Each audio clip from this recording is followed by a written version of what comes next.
Capítulo 178. Infecciones en pacientes inmunodeprimidos. La infección y la enfermedad se desarrollan cuando el sistema inmunitario del huésped resulta insuficiente para proteger adecuadamente contra los patógenos potenciales.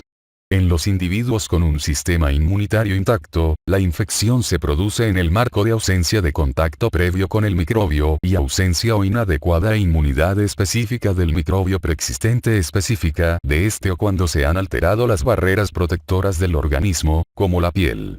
Los niños inmunocompetentes son capaces de hacer frente a la mayoría de los agentes infecciosos del mundo con un armamento inmunológico capaz de prevenir el desarrollo de una enfermedad importante.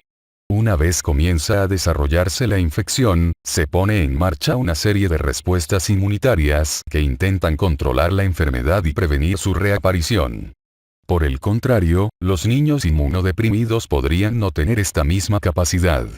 Dependiendo del nivel y del tipo de defecto inmunitario, el niño afectado podría ser incapaz de contener el patógeno o de desarrollar una respuesta inmunitaria apropiada para prevenir las recurrencias. Ver capítulo 122. Es probable que el médico general encuentre en la clínica niños con sistemas inmunitarios anómalos dado que cada vez hay más que sobreviven con inmunodeficiencias primarias o que reciben tratamiento inmunosupresor debido a neoplasias, trastornos autoinmunitarios o trasplantes. Las inmunodeficiencias primarias son estados de inmunodepresión que resultan de defectos genéticos que afectan a una o varias ramas del sistema inmunitario. Tabla 178, 1. Las inmunodeficiencias adquiridas, o secundarias, son el resultado de infecciones, como ocurre en la infección por el virus de la inmunodeficiencia humana, de neoplasias o defectos adversos de medicamentos inmunomoduladores o inmunosupresores.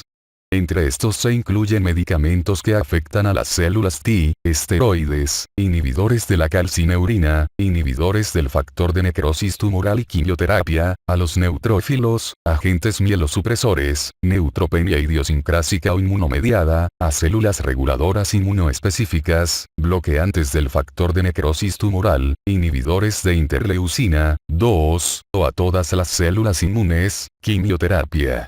Las alteraciones de las barreras mucosa y dérmica o de la flora microbiana normal también se consideran inmunodeficiencias secundarias del sistema inmunitario, puesto que predisponen al huésped a cualquier infección, aunque solo sea por un periodo de tiempo transitorio. Los principales patógenos causantes de infecciones en los huéspedes inmunocompetentes son los mismos responsables de infecciones en los niños inmunodeprimidos.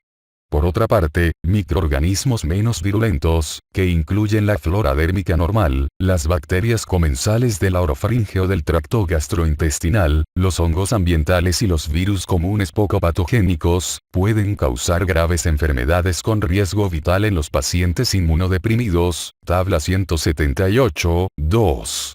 Por este motivo, la comunicación estrecha con el laboratorio resulta fundamental para que éste no desestime la importancia de la identificación de flora normal y de microorganismos considerados habitualmente contaminantes. 178,1.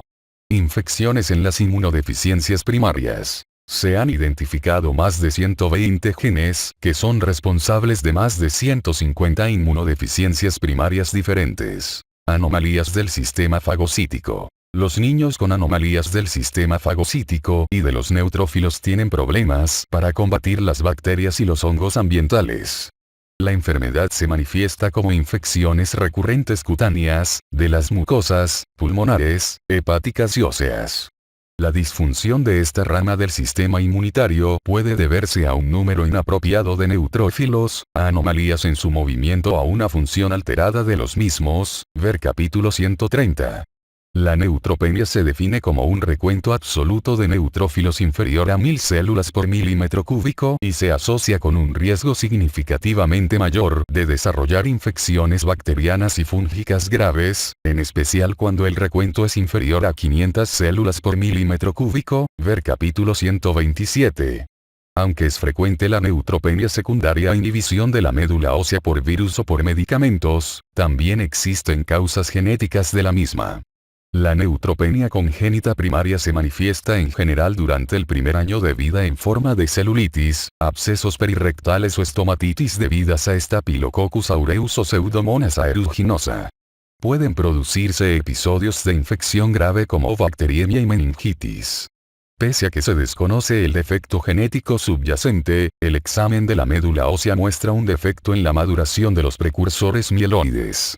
La mayoría de las formas de neutropenia congénita son autosómicas dominantes, pero otras formas se asocian con mutaciones autosómicas recesivas, como el síndrome de Cosman, ver capítulo 127, y el de Schwartzman-Diamond, ver capítulo 469. La neutropenia cíclica puede asociarse con un trastorno autosómico dominante hereditario o una mutación esporádica de novo y se manifiesta como ciclos fijos de neutropenia grave intercalados entre periodos con recuento normal de granulocitos. A menudo, el recuento de neutrófilos se ha normalizado cuando el paciente presenta los síntomas, lo que dificulta el diagnóstico. Habitualmente, los ciclos se dan cada 21 días, rango 14 a 36 días, con una duración de la neutropenia de 3 a 6 días. Con frecuencia, la enfermedad se caracteriza por úlceras aftosas recurrentes y estomatitis durante los periodos de neutropenia. Sin embargo, puede producirse una enfermedad diseminada con miositis o celulitis necrosante grave y enfermedad sistémica, en especial por Clostridium septicum o Clostridium perfringens. Muchos de los síndromes de neutropenia responden al factor estimulante de colonias. Los defectos en la adhesión leucocitaria se deben a defectos en la cadena beta de la integrina, CD18, implicada en el proceso de agregación y adhesión de los neutrófilos a la superficie endotelial, ver capítulo 130. En la forma más grave existe una ausencia absoluta de CD18. Los niños afectados presentan una historia de retraso en la caída del cordón y de infecciones recurrentes de la piel, la mucosa oral y el tracto genital a temprana edad. También puede producirse eczema gangrenosa. Como se trata de un defecto que afecta a la migración de leucocitos y la adhesión en el área afectada, el recuento de neutrófilos en sangre periférica en general es muy elevado, pero no se encuentra pus en el lugar de infección. La supervivencia sin trasplante de células madre hematopoyéticas es inferior a los 10 años. La enfermedad granulomatosa crónica es una disfunción hereditaria de los neutrófilos que puede asociarse con el cromosoma X o ser autosómica recesiva, ver capítulo 130. Además, puede desarrollarse la enfermedad granulomatosa crónica en respuesta a mutaciones espontáneas en los genes asociados con la enfermedad granulomatosa crónica hereditaria. Los neutrófilos y otras células mieloides presentan defectos en la función de la nicotinamida adenina dinucleótido fosfato oxidasa, lo que impide que dichas células generen superóxido y, por tanto, dificulta su función de lisis intracelular. Así, los microbios que destruyen su propio peróxido de hidrógeno, como Staphylococcus aureus, Serratia marcescens, Burkholderia cepacia, Nocardia spp. y Aspergillus, causan infecciones recurrentes en estos niños, en especial pulmonares, hepáticas y óseas. Además, estos niños pueden manifestar abscesos recurrentes que afectan a la piel o la región perirectal o los ganglios linfáticos. La profilaxis con trimetoprima-sulfametoxazol, con interferón gamma humano recombinante y antifúngicos orales con actividad frente a Aspergillus spp. Como ipraconazol o azoles más modernos, reducen sustancialmente la incidencia de infecciones graves. Los pacientes con infecciones de alto riesgo vital también mejoran con un tratamiento agresivo con transfusiones de leucocitos, además de los fármacos antimicrobianos dirigidos contra patógenos específicos. Además, el trasplante de células madre hematopoyéticas puede ser curativo, pero, debido a los riesgos asociados, no se lleva a cabo de modo rutinario. Defectos en la función esplénica, la opsonización o la actividad del complemento. Los niños con asplenia congénita o disfunción esplénica asociada con poliesplenia o hemoglobinopatías, como la anemia de células falciformes, así como los esplenectomizados, presentan más riesgo de sufrir infecciones graves por bacterias encapsuladas y protozoos de transmisión sanguínea como Plasmodium y Babesia. En estos pacientes se debe considerar la profilaxis para infección bacteriana con penicilina, en particular en los niños de menos de 5 años. Los microorganismos que con más frecuencia producen infección son Streptococcus pneumoniae, Haemophilus influenzae tipo B y Salmonella. Pueden producir sepsis, neumonía, meningitis y osteomielitis. Los defectos en los primeros componentes del sistema del complemento, en particular C2 y C3, también se asocian con infecciones graves por estas bacterias. Los defectos en los componentes finales del complemento, C5, C6, C7, C8 y C9, se asocian con infecciones recurrentes por Neisseria. Los pacientes con deficiencia del complemento también presentan una mayor incidencia de trastornos autoinmunitarios. Se deben administrar las vacunas contra Streptococcus pneumoniae, Haemophilus influenzae tipo B y Neisseria meningitidis a todos los niños con anomalías en la opsonización o en las vías del complemento, ver capítulo 134. Defectos de las células B, inmunidad humoral. Las deficiencias de anticuerpos constituyen la mayor parte de las inmunodeficiencias en los seres humanos, ver capítulo 124. Los pacientes con defectos en las células B del sistema inmunitario son incapaces de producir respuestas de anticuerpos adecuadas y presentan anomalías que van desde la agamaglobulinemia completa hasta la incapacidad de producir anticuerpos contra un antígeno específico o un microorganismo. Las deficiencias de anticuerpos encontradas en los niños con enfermedades como la agamaglobulinemia ligada al cromosoma X o la inmunodeficiencia común variable predisponen a infecciones por microorganismos encapsulados como Streptococcus pneumoniae y Haemophilus influenzae tipo B. Otras bacterias también pueden causar problemas en estos niños, ver tabla 178, 2. Aunque la mayoría de las otras clases de microbios no son problemáticas en estos pacientes, existen notables excepciones. Los rotavirus pueden producir diarrea crónica y los enterovirus pueden diseminarse y dar lugar a una meningoencefalitis crónica en estos pacientes. Se han dado casos de poliomielitis paralítica tras la inmunización con la vacuna de la polio viva. Además, las infecciones protozoarias como la giardiasis pueden ser graves y persistentes.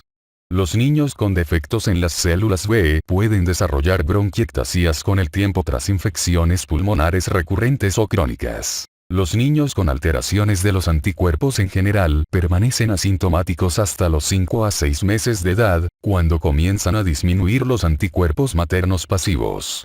En ese momento comienzan a presentar episodios recurrentes de otitis media, bronquitis, neumonía, bacteriemia y meningitis. La mayoría de estas infecciones responden bien a la antibioterapia, lo cual puede retrasar el diagnóstico de deficiencia de anticuerpos. Debe considerarse la detección selectiva de niveles de inmunoglobulinas en los niños que requieran tubos de drenaje timpánico antes de los 2 años de edad por episodios repetidos de otitis media, por ejemplo, mayor o igual a 3 episodios en 6 meses o mayor o igual a 4 episodios en 12 meses. El significado de las deficiencias específicas de subclases de inmunoglobulina G se conoce peor y es muy controvertido. Estas deficiencias se observaron por primera vez en la sangre de adultos sanos donantes de sangre en los que no se documentó una mayor susceptibilidad a infecciones. Sin embargo, se han identificado deficiencias específicas de inmunoglobulina G que se asocian con una mayor predisposición a sufrir infección bacteriana sinopulmonar recurrente, bacteriemia, meningitis, osteomielitis y pioderma. El déficit de la subclase inmunoglobulina G2 se asocia con una menor producción de anticuerpos tras la exposición a antígenos polisacáridos, ya sea tras la vacuna o después de una infección por microorganismos con cápsula polisacárida como Streptococcus pneumoniae o Haemophilus influenzae tipo B. El déficit selectivo de inmunoglobulina A conduce a una menor producción de anticuerpos de secreción en las mucosas, ver capítulo 124. Aunque la mayoría de los pacientes no presentan más riesgo de infección, algunos tienen enfermedad leve o moderada en las barreras mucosas. Así pues, las infecciones recurrentes sinopulmonares y las gastrointestinales serán las manifestaciones clínicas principales. Estos pacientes también tienen una incidencia mayor de alergias y de trastornos autoinmunitarios en comparación con la población normal. El síndrome de hiperinmunoglobulina M se debe a un defecto en el ligando CD40 de la célula T y se asocia con una menor producción de anticuerpos inmunoglobulina G e inmunoglobulina A, ver capítulo 124. Por otra parte, también puede presentarse neutropenia recurrente, anemia hemolítica o anemia aplásica. De forma similar a lo que sucede con los pacientes que tienen agamaglobulinemia, estos pacientes tienen más riesgo de infección sinopulmonar, de neumonía por Pneumoquistis girovesi y de infección intestinal por Cryptosporidium. La reposición de anticuerpos con inmunoglobulina administrada por vía intravenosa cada 3 a 4 semanas o semanalmente, con empleo de una formulación subcutánea, ha constituido el tratamiento de mantenimiento de la mayoría de los déficits primarios de anticuerpos inmunoglobulina G. No se recomienda la reposición de inmunoglobulina en la deficiencia de inmunoglobulina A porque no corrige el defecto. La profilaxis con regímenes específicos de antibióticos es un aspecto controvertido y debe individualizarse en los casos de pacientes que no responden al tratamiento de reposición con inmunoglobulinas. Defectos de las células T, inmunidad celular. Los defectos primarios en la inmunidad celular, ya sean aislados o, más frecuentemente, combinados con defectos en la inmunidad humoral, se presentan de forma temprana en la vida del niño y aumentan la susceptibilidad a infecciones virales, micóticas y protozoarias. Entre las manifestaciones clínicas se incluyen diarrea crónica, candidiasis mucocutánea y neumonía, rinitis y otitis media recurrentes. En la hipoplasia tímica, síndrome de Digeorge, la hipoplasia o aplasia del timo y de las glándulas paratiroideas se produce durante el desarrollo fetal en asociación con la presencia de otras anomalías congénitas. Los signos de presentación del síndrome de Digeorge son habitualmente hipocalcemia y alteraciones cardíacas, lo que debe indicar una evaluación del sistema inmunitario de células T. La candidiasis mucocutánea crónica es una inmunodeficiencia rara que se asocia sobre todo con disfunción de células T, ver capítulo 125. Quienes la padecen podrían no manifestar hipersensibilidad retardada en las pruebas cutáneas para cándida a pesar de sufrir una infección crónica superficial por levaduras, pero no parecen presentar un mayor riesgo de infección sistémica. Las endocrinopatías se asocian frecuentemente con la candidiasis mucocutánea crónica. Defectos combinados de las células B y T. Los pacientes con defectos en ambos componentes, B y T, del sistema inmunitario tienen unas manifestaciones variables que dependen de la gravedad de la alteración de base, ver capítulo 126. La inmunodeficiencia completa o casi completa es propia del síndrome de inmunodeficiencia combinada, mientras que los defectos parciales son propios de otras patologías, como la ataxia telangiectasia, el síndrome de Wiskott-Aldrich, el síndrome de hiperinmunoglobulina E. Y el trastorno linfoproliferativo ligado al cromosoma X. Más que un trastorno, se reconoce en la actualidad que el trastorno de inmunodeficiencia combinada grave representa un grupo heterogéneo de defectos genéticos que dejan al lactante globalmente inmunodeficiente y se manifiestan en los primeros 6 meses de vida con infecciones recurrentes y típicamente graves causadas por una serie de bacterias, hongos y virus. El retraso en el crecimiento, la diarrea crónica, la candidiasis mucocutánea o sistémica, la neumonitis por Pneumoquistis girovesi o la infección por citomegalovirus son habituales en etapas tempranas de la vida de estos niños. Los anticuerpos maternos confieren cierta protección contra las bacterias durante los primeros meses de vida, pero posteriormente los pacientes se vuelven susceptibles a los microorganismos gram positivos y gram negativos. La exposición a vacunas de virus vivos también puede dar lugar a una infección diseminada.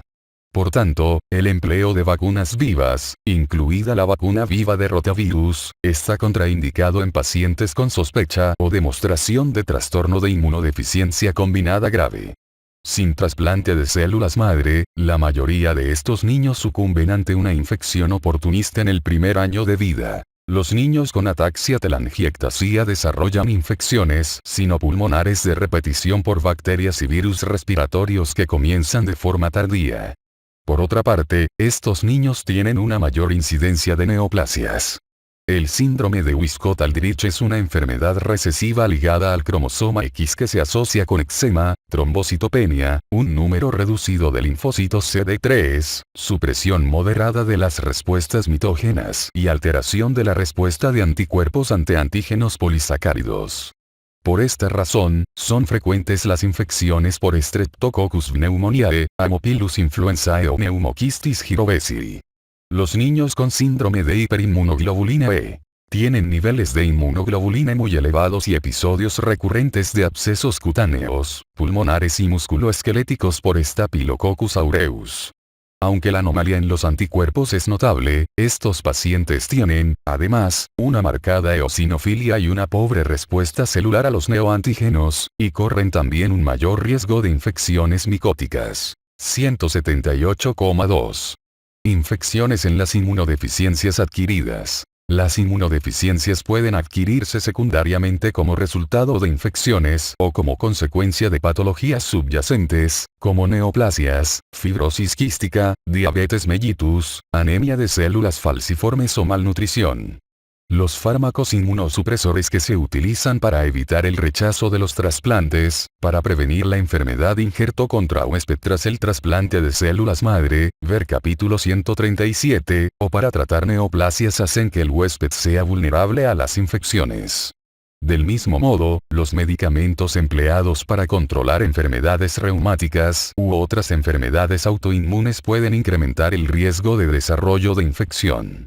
Cualquier otro proceso que desestructure las barreras mucosa y cutánea, quemaduras, cirugía, catéteres permanentes, lleva a un mayor riesgo de infección. Inmunodeficiencia adquirida a partir de agentes infecciosos. La infección por virus de inmunodeficiencia humana, el agente causal del síndrome de inmunodeficiencia adquirida, es la causa infecciosa más importante de inmunodeficiencia adquirida, ver capítulo 276.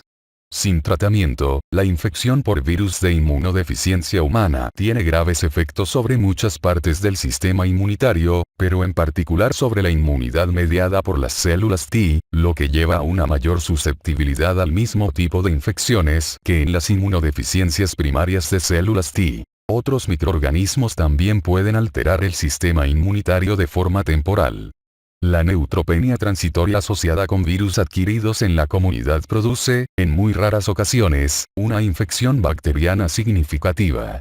Se pueden producir infecciones secundarias debido a un trastorno de la inmunidad o a una alteración de la inmunidad de la mucosa normal, como demuestra el aumento del riesgo de neumonía por Streptococcus pneumoniae o Staphylococcus aureus tras la infección por el virus de la gripe y de celulitis y fascitis por Streptococcus del grupo A. Tras la varicela. Neoplasias. El sistema inmunitario de los niños con neoplasias se ve comprometido por el tratamiento del cáncer y, en algunas ocasiones, por los efectos directos del cáncer en sí mismo. El tipo, la duración y la intensidad del tratamiento antineoplásico continúan siendo los principales factores de riesgo de infección en estos niños, y con frecuencia afectan a múltiples ramas del sistema inmunitario. La presencia de alteraciones en las mucosas, los catéteres, la malnutrición, la exposición prolongada a antibióticos y las hospitalizaciones frecuentes aumentan el riesgo de infección en estos niños. Aunque pueden afectarse varias ramas del sistema inmunitario, la alteración que predispone a la infección en los niños que padecen cáncer es la neutropenia. Su profundidad y su duración son los principales predictores del riesgo de infección en los niños con tratamiento antineoplásico.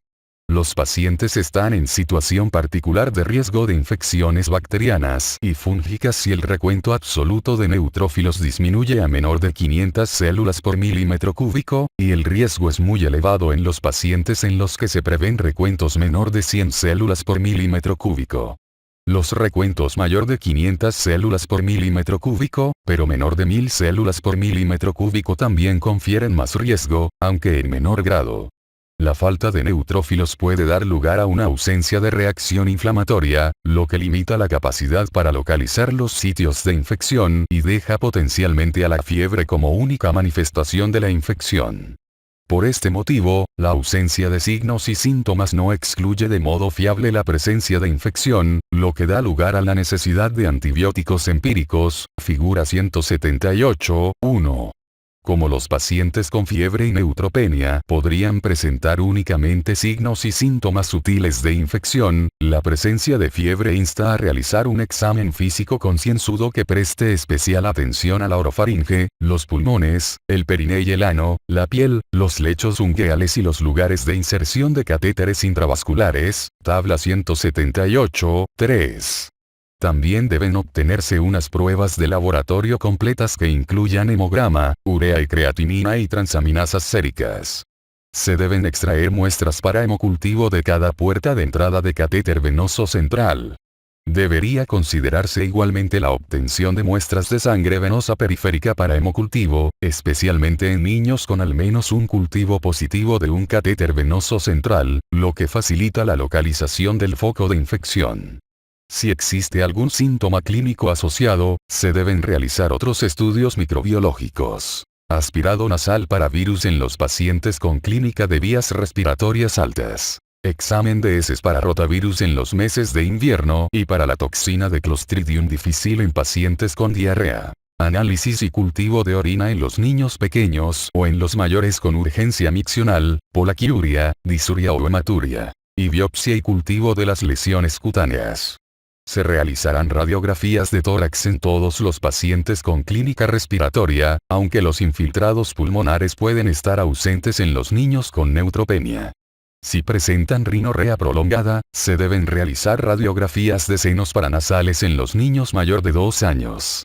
También se considerará la realización de tomografía abdominales en los casos de neutropenia grave y dolor abdominal para evaluar una posible tiflitis. Se considerará la tomografía de tórax y la prueba de galactomanano en los niños que no responden a los antibióticos de amplio espectro, que tienen fiebre continuada y neutropenia durante mayor de 96 horas. Se valorará la realización de biopsias para citología, tinción de Gram y cultivo ante lesiones halladas durante el estudio endoscópico o ante nódulos pulmonares en la radiografía de tórax. Antes del empleo rutinario de la antibioterapia empírica en los casos de fiebre y neutropenia, se llegaba a encontrar un foco de infección en el 75% de los niños con fiebre y neutropenia, lo que sugiere que los niños con fiebre y neutropenia tienen una infección subyacente, ver tabla 178.3. En la actualidad, los patógenos más frecuentes identificados en estos pacientes son los cocos gram positivos. No obstante, los microorganismos gram negativos, como Pseudomonas aeruginosa, Escherichia coli y Klebsiella, pueden producir infecciones graves y deben tenerse en cuenta en la antibioterapia empírica. Otras enterobacterias multiresistentes se aíslan cada vez con mayor frecuencia en estos niños. Aunque los estafilococos coagulasa negativos con frecuencia causan infecciones en estos niños en relación con los catéteres venosos centrales, estas infecciones habitualmente son indolentes y un pequeño retraso en la instauración del tratamiento normalmente no empeorará los resultados. Otras bacterias gram positivas, como Staphylococcus aureus y Streptococcus pneumoniae, pueden causar infecciones fulminantes y requieren tratamiento precoz. Los estreptococos del grupo Viridae son patógenos potenciales importantes en pacientes con mucositis, que se suele asociar con citarabina, y en pacientes que experimentan presión selectiva por el uso de ciertos antibióticos, como las quinolonas. La infección por este microorganismo puede manifestarse como síndrome de shock séptico agudo. Los pacientes con neutropenia prolongada que han recibido antibioterapia de amplio espectro tienen mayor riesgo de infecciones fúngicas. Candida spp y Aspergillus spp son los hongos identificados más comúnmente. Otros hongos que pueden causar enfermedad grave en estos niños son Mucor spp, Fusarium spp y hongos de matiáceos, fiebre y neutropenia. El empleo de tratamiento antibiótico empírico como parte del tratamiento de la fiebre y la neutropenia disminuye el riesgo de progresión a sepsis, shock séptico, síndrome de dificultad respiratoria aguda, disfunción orgánica y muerte. En 2010, la Sociedad de Enfermedades Infecciosas de América actualizó una extensa guía para el uso de antimicrobianos en los niños y adultos neutropénicos con cáncer, ver figura 178.1. La primera línea de tratamiento debe tener en cuenta los tipos de microbios esperados y los patrones de resistencia locales, así como el nivel de riesgo de infección grave asociada con un paciente dado. Por otra parte, la elección del antibiótico puede verse limitada por circunstancias específicas, como las alergias medicamentosas o la disfunción hepática o renal. El uso empírico de antibióticos por vía oral ha demostrado ser seguro en algunos adultos con bajo riesgo que no muestran signos de foco bacteriano ni de enfermedad significativa, por ejemplo, convulsiones, hipotensión, cambios en el nivel de conciencia, y en los que se prevé una recuperación rápida de la médula ósea. Las guías para el manejo de la fiebre y la neutropenia en niños con cáncer o sometidos a trasplante de células madre hematopoyéticas, que fueron publicadas en 2012, concluyen que puede considerarse el empleo de tratamiento antimicrobiano oral como tratamiento inicial o de disminución en los niños de bajo riesgo que puedan tolerar los antibióticos orales y en los que pueda asegurarse una monitorización cuidadosa. Sin embargo, los autores de esta guía señalan que el empleo de medicación oral puede plantear importantes desafíos en los niños, como la disponibilidad de formulaciones líquidas de los antibióticos apropiados, la cooperación de los niños jóvenes y la presencia de mucositis que pudiera interferir en la absorción. Así pues, las decisiones para llevar a cabo este planteamiento deben reservarse para un subgrupo muy selecto de niños que manifiesten fiebre y neutropenia. La decisión de utilizar inicialmente monoterapia intravenosa o un régimen de politerapia antibiótica depende de la gravedad de la enfermedad, los antecedentes personales de colonizaciones previas por microorganismos resistentes y la presencia obvia de infección relacionada con el catéter. Se añade vancomicina al tratamiento empírico si el paciente presenta hipotensión u otra evidencia de shock séptico, infección relacionada con el catéter obvia o antecedentes de colonización por Staphylococcus aureus resistente a meticilina, o si el paciente tiene alto riesgo de infección por Streptococcus del grupo Viridans, mucositis grave, leucemia mieloide aguda o tratamiento previo con quinolonas. Puede considerarse la monoterapia con cefepima, imipenem/cilastatina, meropenem, piperacilina tazobactam uticarcilina ácido clavulánico. No debe emplearse la ceftazidima como monoterapia en el caso de microorganismos gram positivos o bacterias gram negativas resistentes. Puede considerarse añadir un segundo agente antibacteriano frente a gram negativos para tratamiento empírico en pacientes clínicamente inestables, cuando se sospeche la presencia de microorganismos resistentes. Al margen de cuál sea el régimen terapéutico elegido, es de vital importancia evaluar de forma cuidadosa y continua la respuesta del paciente al tratamiento, el desarrollo de infecciones secundarias y los efectos adversos. Las recomendaciones en relación con el tratamiento de estos niños evolucionan. A tenor de las guías publicadas en 2012, puede retirarse el tratamiento antibiótico en los pacientes con hemocultivos negativos a las 48 horas que hayan estado afebriles durante al menos 24 horas y que tengan datos de recuperación de la médula ósea, recuentos absolutos de neutrófilos mayor de 100 células por milímetro cúbico. No obstante, si los síntomas persisten o progresan, se debe continuar con el mismo régimen antibiótico intravenoso. Es más controvertida la continuación de los antibióticos en niños en los que haya remitido la fiebre y que clínicamente estén bien pero que continúan con una disminución de los neutrófilos. Las guías pediátricas de 2012 abogan por suspender los antibióticos en los pacientes de bajo riesgo a las 72 horas que tengan hemocultivos negativos y que hayan estado afebriles durante al menos 24 horas con independencia de la recuperación de la médula ósea, siempre y cuando se pueda asegurar un seguimiento cuidadoso. Por el contrario, otros autores continúan defendiendo el empleo continuado de antibióticos en esta circunstancia para prevenir la recurrencia de la fiebre. A los 3 a 5 días se volverá a evaluar a los pacientes con fiebre persistente sin etiología definida. Los que estén clínicamente estables seguirán con el mismo régimen terapéutico, aunque se considerará la retirada de la vancomicina o una doble cobertura de bacterias gram negativas si se incluyeron al comienzo. En los pacientes que permanezcan febriles y con progresión clínica está justificado añadir vancomicina si ésta no formaba parte del tratamiento inicial y si existen ciertos factores de riesgo. Los clínicos deben considerar también cambiar el régimen antibacteriano empírico. Si la fiebre persiste durante más de 96 horas, suele estar justificado añadir un antifúngico, sobre todo en los pacientes de alto riesgo de infección fúngica invasiva, los que presentan leucemia mielógena aguda o recidiva de leucemia linfocítica aguda o que están recibiendo quimioterapias muy inmunosupresoras por otros cánceres o con trasplante de células madre hematopoyéticas halogénico. Se han estudiado en niños medicaciones que incluyen productos de anfotericina liposomal o caspofungina. Se han utilizado de modo satisfactorio en adultos el voriconazol, el itraconazol, el posaconazol y la micafungina. Los estudios que han comparado la caspofungina con la anfotericina liposomal en niños con cáncer y fiebre y neutropenia han demostrado que la caspofungina no es inferior. No está indicado el empleo de fármacos antivirales en los casos de fiebre y neutropenia si no existe evidencia de enfermedad viral específica. Las lesiones de herpes simple o de varicela zoster merecen tratarse para disminuir el tiempo de curación. Aunque no sean la causa de la fiebre, pueden constituir puertas de entrada de bacterias y hongos. Rara vez la causa de la fiebre en un niño con cáncer y neutropenia es el citomegalovirus.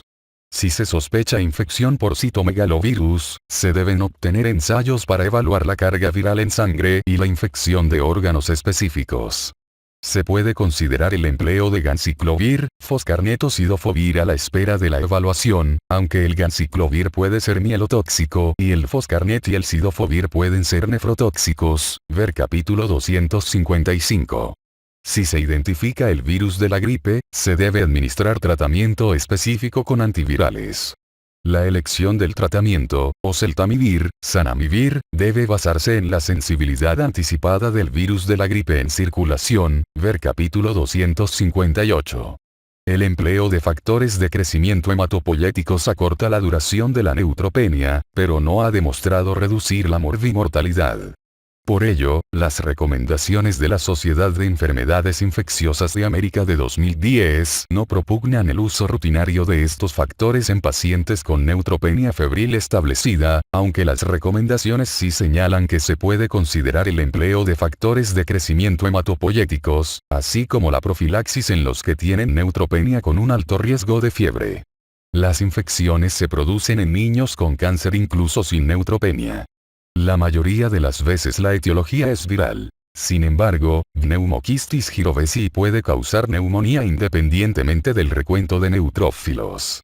La profilaxis con trimetoprima sulfametoxazol es una estrategia eficaz y debe realizarse en todos los niños que se someten a tratamiento antineoplásico, ver capítulo 244.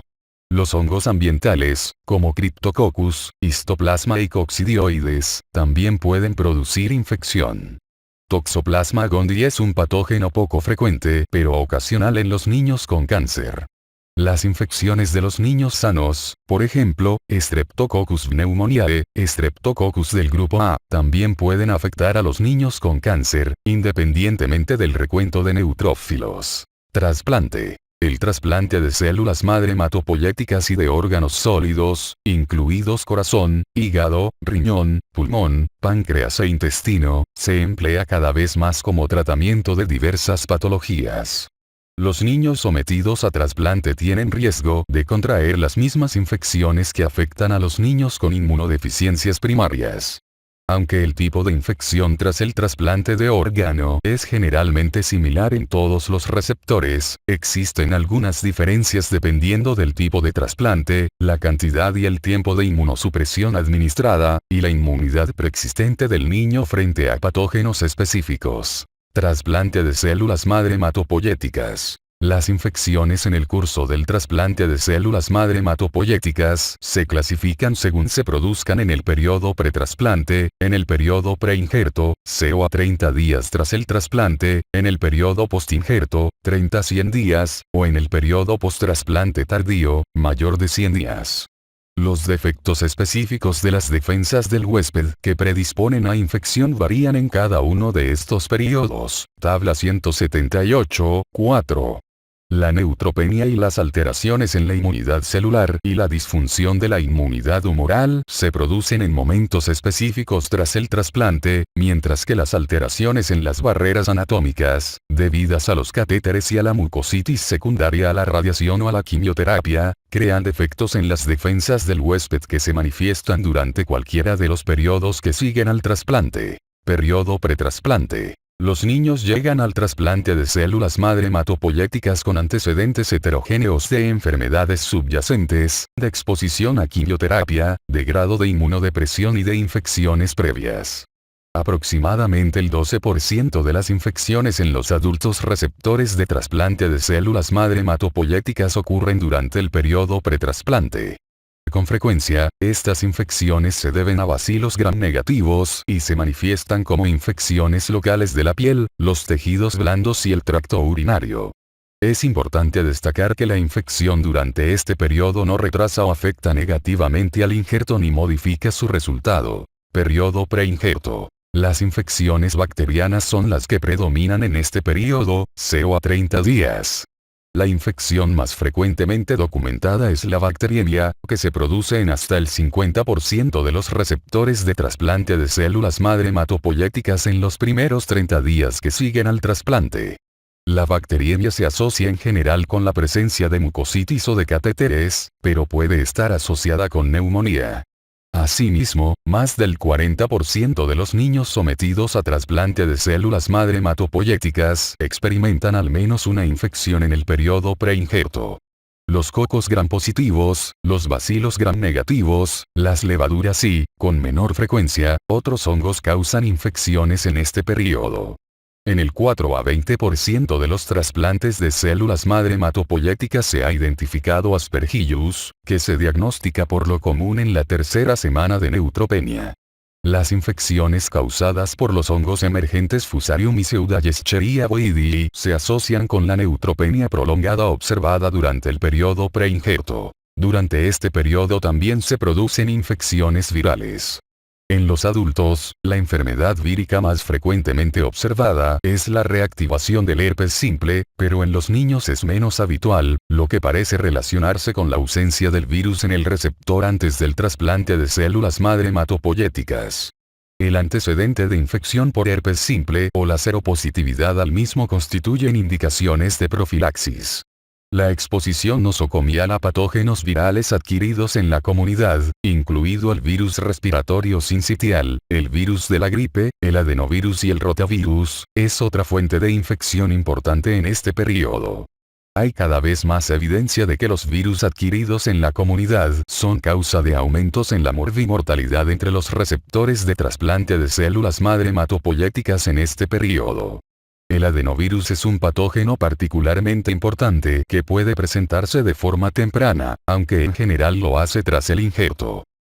Periodo postinjerto. El defecto inmunitario predominante en este periodo es la alteración de la inmunidad celular. Por ello, los microorganismos clásicamente denominados patógenos oportunistas son los que predominan. El riesgo se ve acentuado en los 50 a 100 días post-trasplante, cuando la inmunidad del huésped ha desaparecido y aún no se ha puesto en funcionamiento la del donante. La neumonía por Pneumoquistis girovesi se presenta en este periodo si los pacientes no reciben profilaxis. La reactivación de Toxoplasma gondii, causa rara de enfermedad en los receptores de trasplante de células madre hematopoyéticas, también puede producirse durante el periodo postinjerto. La candidiasis hepatoesplénica también puede darse en este periodo, aunque la siembra se produce habitualmente en la fase neutropénica. El citomegalovirus es una de las causas de morbimortalidad entre los receptores de trasplante de células madre hematopoyéticas. Al contrario de lo que sucede en los pacientes sometidos a trasplantes de órgano sólido, en los que la infección primaria a partir del donante causa el mayor peligro, la reactivación del citomegalovirus en un receptor de trasplante de células madre hematopoyéticas cuyo donante no ha estado en contacto con el virus puede causar la enfermedad más grave. El riesgo de enfermedad por citomegalovirus después del trasplante de células madre hematopoyéticas también es mayor en los receptores de trasplantes no emparentados con depresión de células T y en los que padecen la enfermedad injerto contra huésped. El adenovirus es otro patógeno viral importante. Se ha aislado en hasta un 5% los adultos y niños receptores de trasplante de células madre hematopoyéticas y causa enfermedad invasiva en el 20% de los casos.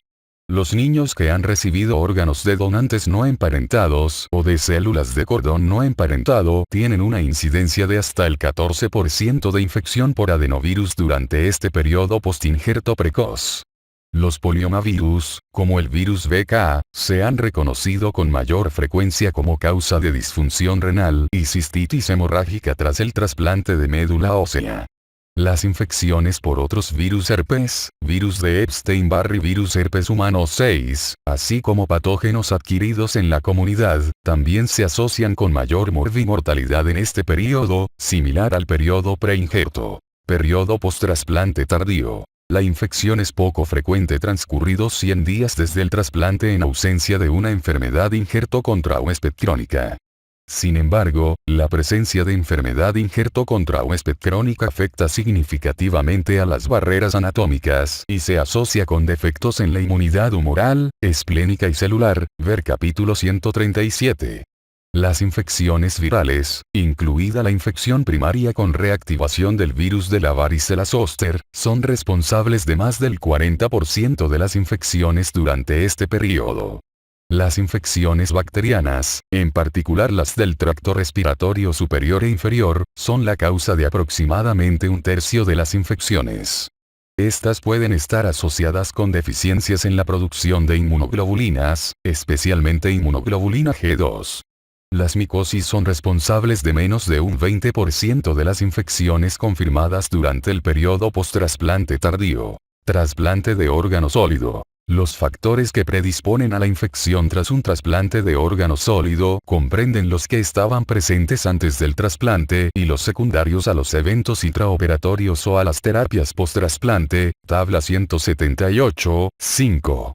Algunos de estos riesgos adicionales no pueden evitarse y otros adquiridos durante la intervención dependen en ocasiones de decisiones o acciones de los miembros del equipo de trasplante. De modo similar a lo que sucede con otros niños que se han sometido a procedimientos quirúrgicos, las infecciones del sitio quirúrgico son una causa frecuente de infección temprana después del trasplante. Más allá de esto, la necesidad de emplear fármacos inmunosupresores potentes para prevenir el rechazo es el mayor factor de predisposición a infección en los trasplantados. A pesar de los esfuerzos para optimizar regímenes de inmunosupresión que prevengan o traten el rechazo con una mínima alteración de la inmunidad, todos los regímenes actualmente en uso interfieren en la capacidad del sistema inmunitario de prevenir la infección.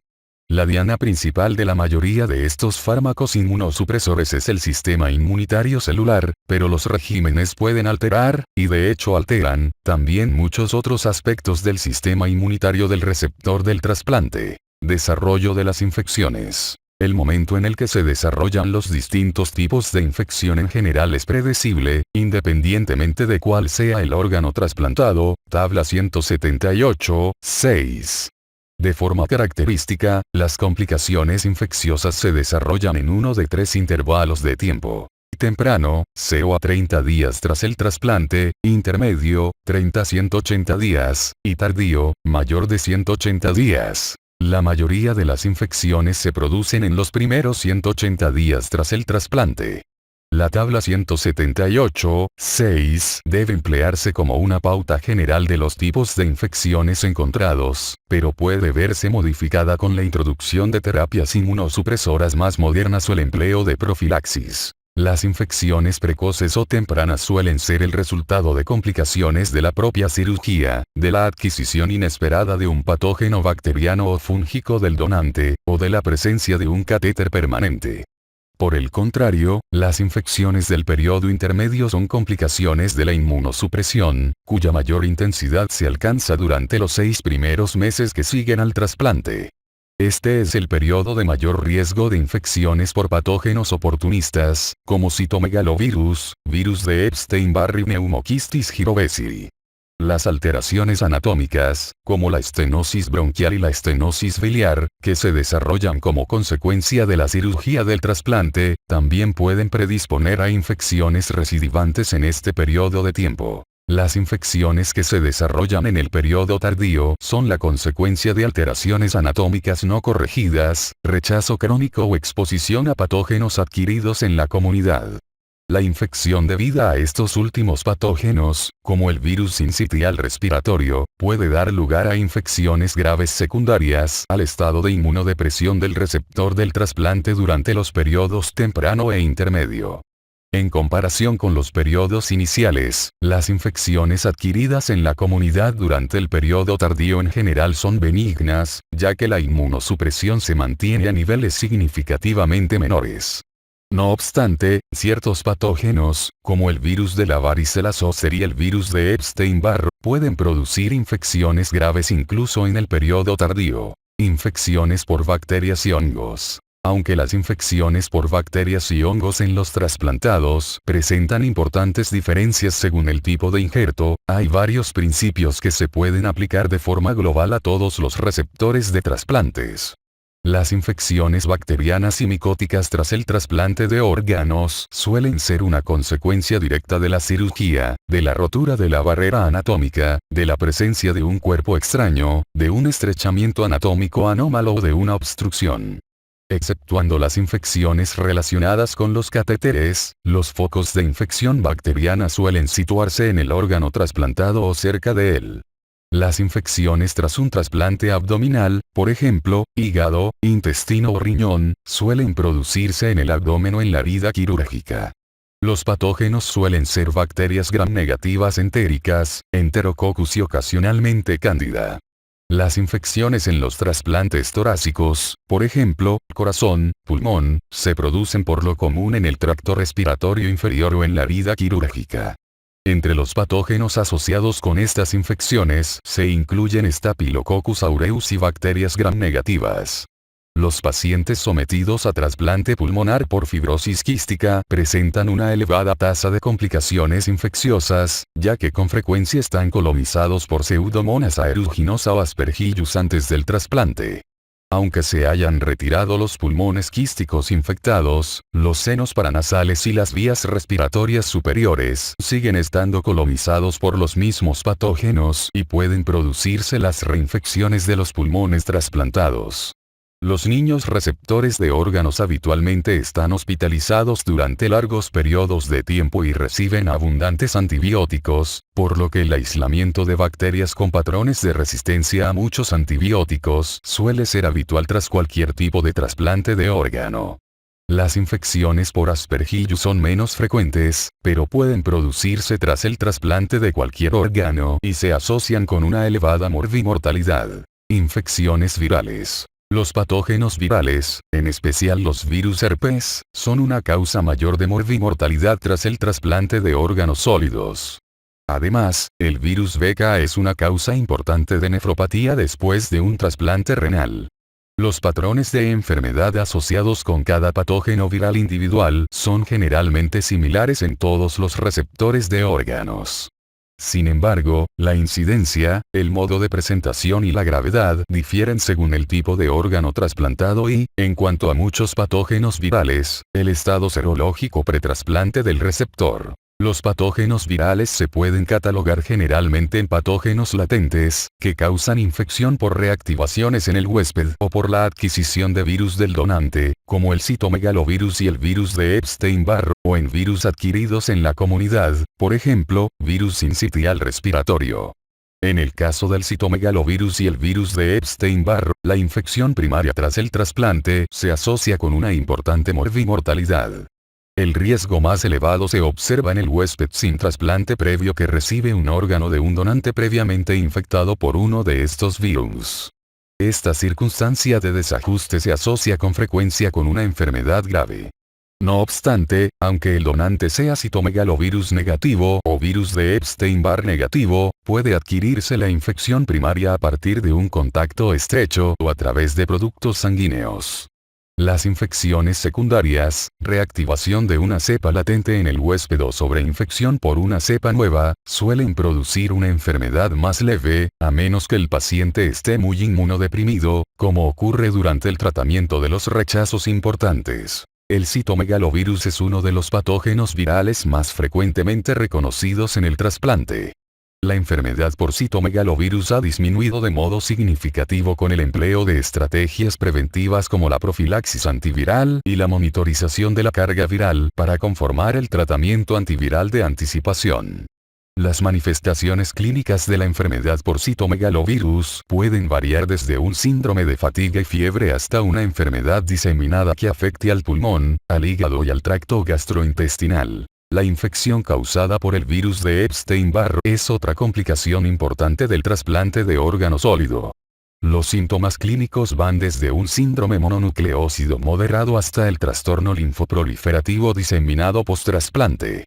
Este es más frecuente en los niños que en los adultos, ya que la primoinfección por el virus de Epstein-Barr en los inmunodeprimidos origina más fácilmente trastornos proliferativos descontrolados, incluido el linfoma post-trasplante. Otros virus, como el adenovirus, pueden estar asociados al donante, pero son menos frecuentes. El desarrollo inesperado de patógenos virales asociados al donante, como el virus de la hepatitis B, el virus de la hepatitis C y el virus de inmunodeficiencia humana, es raro en la actualidad gracias al cribado exhaustivo de los donantes. Los virus adquiridos en la comunidad, incluidos los asociados con infección del tracto respiratorio, por ejemplo, virus sincitial respiratorio, virus de la gripe, adenovirus y parainfluenza, e infección del tracto gastrointestinal, por ejemplo, enterovirus, rotavirus, pueden ser causas de patología importante en los niños trasplantados. En general, los factores de riesgo de enfermedad grave son la edad joven, la adquisición de la infección de forma temprana tras el trasplante y la supresión inmunitaria aumentada. En ausencia de estos factores de riesgo, la infección tiene un curso similar al que se produce en los niños inmunocompetentes. Sin embargo, algunos virus adquiridos en la comunidad, como el adenovirus, pueden asociarse a disfunción del injerto, incluso cuando se adquieren en el periodo tardío tras el trasplante. Patógenos oportunistas. Los niños sometidos a trasplante de órganos sólidos también presentan mayor riesgo de infecciones sintomáticas por patógenos que habitualmente no suelen causar enfermedad clínica en el huésped inmunocompetente. Aunque se suelen presentar en el periodo intermedio, estas infecciones también pueden presentarse en el periodo tardío en aquellos pacientes que requieren niveles elevados y prolongados de inmunosupresión. Pneumoquistis girovesi es una causa reconocida de neumonía después de trasplante de órgano sólido, aunque la profilaxis de rutina ha eliminado este problema.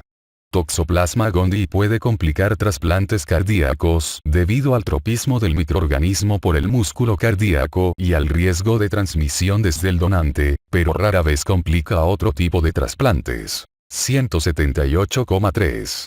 Prevención de infecciones en los huéspedes inmunodeprimidos. No se pueden prevenir totalmente las infecciones en los niños con defectos en una o más ramas del sistema inmunitario, pero se pueden tomar ciertas medidas que disminuyen el riesgo de infección. La reposición de inmunoglobulinas resulta beneficiosa en los niños con deficiencias primarias de células B. El interferón gamma, la trimetoprima sulfametoxazol y los antifúngicos orales reducen el número de infecciones en los niños con enfermedad granulomatosa crónica.